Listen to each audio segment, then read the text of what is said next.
মাছ মাংস খেয়ে খেয়ে মুখের এমনই অবস্থা, মানে মাছ মাংস ছাড়া মানে মুখে কিছু রোচেই না, এমন একটা মানে সময় তৈরি হয়েছে যে সময়টা থেকে এই ধরনের নিরামিষ তরকারি হলে ভাত মুখে ঢোকে না ভাই, যা হোক করে খেতে হবে বলে খাওয়া।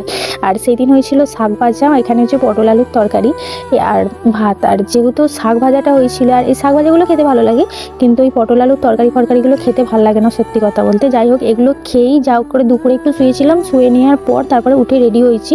এই যেহেতু আমার কম্পিউটারের জন্য কিছু প্রিন্ট আউট বার করার ছিল, তারপরে বাবান বললো আমার যেহেতু ছুটি আছে তাহলে আয়, আমি যাচ্ছি, একসঙ্গে প্রিন্ট আউটগুলো বার করে নেবো।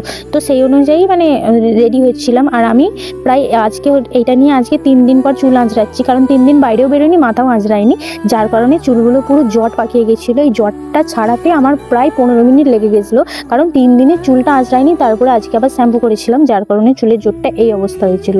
আর আমি বোধহয় পৃথিবীতে সেই মেয়ে হচ্ছে মুখে মেকআপ ছাড়াই বাইরে বেরিয়ে পড়ি। আর এই একটা লিপস্টিক আছে, যে লিপস্টিকটা পরলে ঠোঁটটা পিঙ্কি পঙ্কি হয়ে যায়, যার জন্য এই একটাই লিপস্টিক, তাও আবার একটুখানি ঠোঁটে নিয়ে হাতে করে লিপস্টিক পরি। আমার মতো মানে আলট্রা প্রো ম্যাক্স গরিব মনে আর কেউ নেই। গরিব ব্যাপারটা নয়, লিপস্টিক পরতে ভালো লাগে না, কিন্তু কি করব, ঠোঁটগুলো কেরম একটা ফ্যাকাসে হয়ে যায়, যার কারণে লিপস্টিকটা পরা। আর এই এত উঁচুতে টিপ পরা নিয়ে আমাকে অনেকেই বলেছে, এমনকি মামনিও আমাকে বলে যে তুমি কেন এত উঁচুতে টিপ পরো।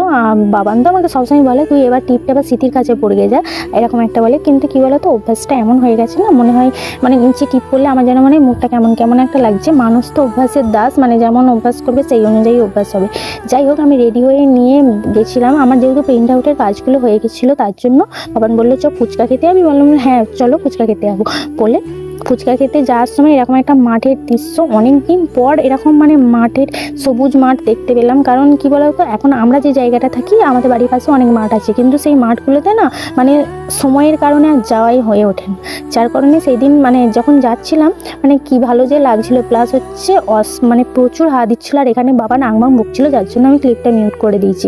আর এখানে ও চাঁদটা, মানে চাঁদ নয় সূর্যটা এত সুন্দর অস্ত যাচ্ছিল। বাবান বলছে আমার রেস্টুরেন্টটি আলট্রা আছে, সেখানে একটা ছবি তুলবো না, তাই কখনো হয়, যার জন্য ও ছবি তুলছিল। দেন তারপরে অবশেষে আমরা ফুচকাওয়ালার কাছে এসে পৌঁছেছিলাম। আর ফুচকাওয়ালার কাছে যা মানে প্রত্যেকদিন টক জল দিয়ে ফুচকা খাই, সেদিন বাবার হচ্ছে তাহলে একটু দই ফুচকা খাবি। আমি বললাম হ্যাঁ তাহলে দই ফুচকাই বলো, এমনিতে টক জলের ফুচকা প্রায় খাওয়া হয়, কিন্তু দই ফুচকা খাওয়া হয় না। আর এখানে দই ফুচকা যখন রেডি করছিল তখন বাবান হচ্ছে আংবাং বকছিল, যার জন্য আমি মানে ফুচকার ক্লিপ নেবো না আর ওর মানে ওর দিকে তাকিয়ে হাসবো ওটাই বুঝতে পারছিলাম না। যাই হোক, অনেকদিন পর দই ফুচকা খাচ্ছিল, মানে খেয়ে ভালো লাগছে। আর এখানে বাবা আমার চশমাটা পরে বলছে দেখতো আমাকে মেয়ে লাগছে কিনা, দিয়ে চশমাটা পরে হাসছিল। দেন আমাদের ফুচকাওয়ালাটা এখানে ফুচকাগুলো দিচ্ছিল, বাবার বলছে ঝাল দেবে না, কিন্তু ওখানে ফুচকা কাকুটা বলছে ঝাল না দিলে ফুচকাটা ভালো লাগবে না, কারণ দইয়ের যে মিষ্টিটা আছে সেই মিষ্টিটা আর সঙ্গে একটু না ঝাল দিলে ভালো লাগবে না, কিন্তু ঝালটা একটু অতিরিক্তই হয়ে গেছিলো, খাওয়ার পর মানে চোখ দিয়ে জল বেরিয়ে যাবে এরকম একটা ব্যাপার।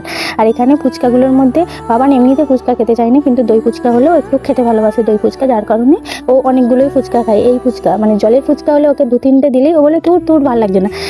তারপরে আমাকে নিয়ে গেছে টেনে বলছে আমাকে আজকে বিরিয়ানি খাওয়াবি চ।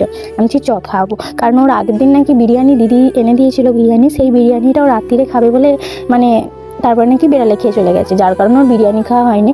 আর ও এত বিরিয়ানি খেতেই ভালোবাসে, যেখানেই যাক না কেন ও একটুখানি না বিরিয়ানি খেলে ওর ঠিক হয় না।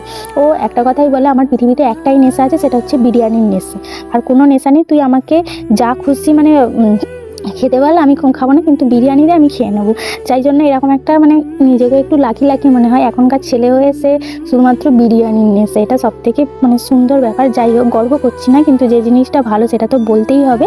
যাই হোক, তারপরে বাবা না আর আমি এদিকে বিরিয়ানি খাচ্ছিলাম। বিরিয়ানি তো খেয়েছিলাম, বাট ওখানে জলের জগটার কারণে আমার আর ওখানে জল খাওয়া হয়নি। আমি একটু এমনিতেই খুঁতখুঁতে ছিলাম, তাই জন্য ওখানে জল খাওয়া হয়নি। তার জন্য বাবান এখানে কী করছিলো, আমার জন্য একটা জল কিনতে গেছিলো। আর আমি বেরোনো থেকেই বলছি, যতগুলো আইসক্রিমওয়ালাকে দেখেছি আমি বলছি আমার জন্য একটা আইসক্রিম কেন, কিন্তু প্রত্যেকবারই বলেছে না আইসক্রিম তোকে আমি খেতে দেবো না।